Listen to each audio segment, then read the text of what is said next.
my background, it's not as colorful as hers. I was an art teacher forever. I knew from a small child that I wanted to go into art.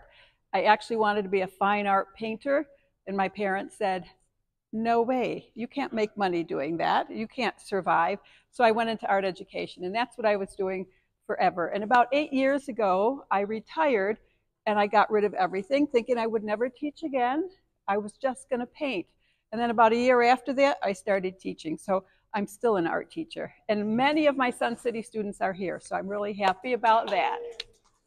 And I really do love teaching, and but my route was kind of just very linear to repurpose a painting. Now, as an art educator, one of the things I would really try to instill in my students is to learn how to think, not just to do, but to think. And I had a situation when we had this person actually from a Canadian university that came and talked about creativity, and the school head where I was teaching invited me to, I don't know why she even invited me, but she invited some people in the art department, and I seemed to go head to head with this person who was just asking me a million questions. We didn't agree on a whole lot of things, and I don't know why he was like looking at our school. I think he was trying to recruit or something.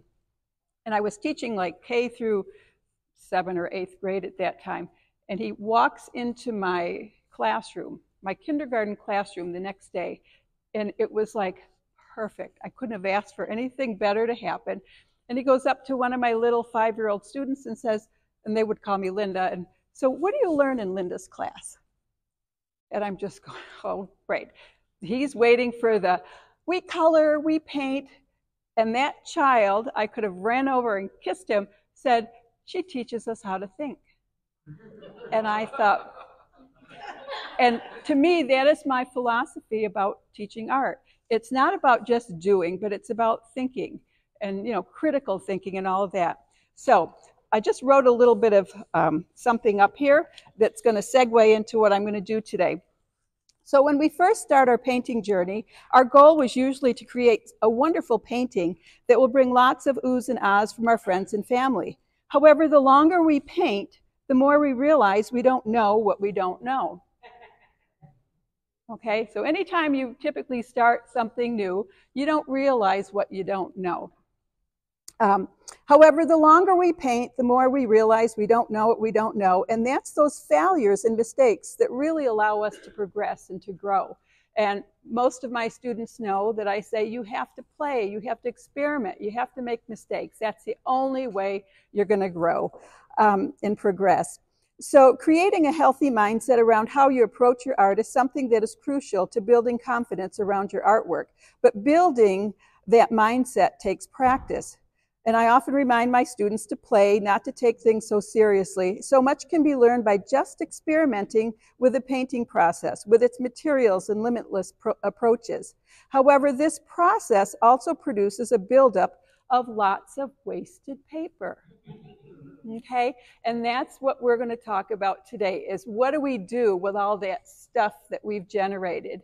But really, maybe it's not wasted after all. So as an art educator for many years, the one thing I tried to instill in my students was the one question to always ask themselves, and that was, what if?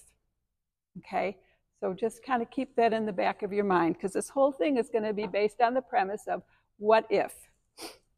So today I hope to give you a few ideas of how you can repurpose that piece of paper. And what have you done to reuse or repurpose an old painting?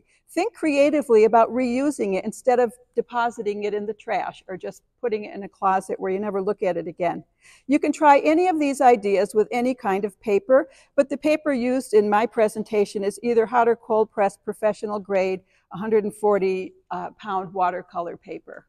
Some of these things you can do with 300-pound and all of that, or even other kinds of papers that you've used. So what I would always do with my students is, if I taught something, I would do it first. So one of the things I had to sit down and do is make a list of the what ifs. So if I have a piece of paper, what can I do with it?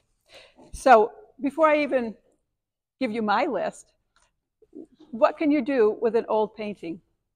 Just shout it out. What do you do with an old painting? Make cards. Origami. Paint over it. Collage. Wash it off. We know we always do that. Use the back side. What else? Cover it with gesso. Good. Cover it with, she's one of my students, so tell her to. So I'll give you my list. So what can you do with a piece of paper? You can fold it. You can tear it. You can rip it into pieces of different sizes. You can cut it into strips or squares or different shapes. You can curl it. You can create a 3D sculpture out of it. If you haven't ever done any of these, you might want to consider some of these things. You could scratch it, step on it, edit it and crop it, change the format of it. You can wash it off, splatter it. Putting snow over something, as my students know, works wonders. Splatter it with white, put some snow on it. Change the season, the background. So go back into your painting and just change some things up. Apply tape or resist and scrape out areas, lift out areas. Use the back side, cover it with gesso, cover it with watercolor ground, cover it with matte medium and repaint it. Cover it with gesso juice, cover it with pastel, add colored pencil to it, draw with crayon over it, use oil pastel on it, add embellishments with chalk markers, wash over some areas, repaint over it using a different color scheme, apply tape and paint all over it, abstract it, fracture it, repeat something in it, cut it and recombine it, collage it, cut pieces from it to use in other collages, weave it, create a tempera resist over it, use it as a base for a scratchboard etching, make it into cards, varnish it, use acrylic paint over it, add pen lines to it, make bookmarks, create several mini abstracts from it, sew it. That's something I keep saying I want to do, but I don't want to destroy my sewing machine. But you can sew the pieces together, you can sew around different shapes, creating little wall hangings and stuff like that from it. You could put a drawing using a different medium over it and let it show through. You could change something in the composition. Am I boring you yet? All right. Add tissue paper or rice paper or other papers to it. Scribble all over it.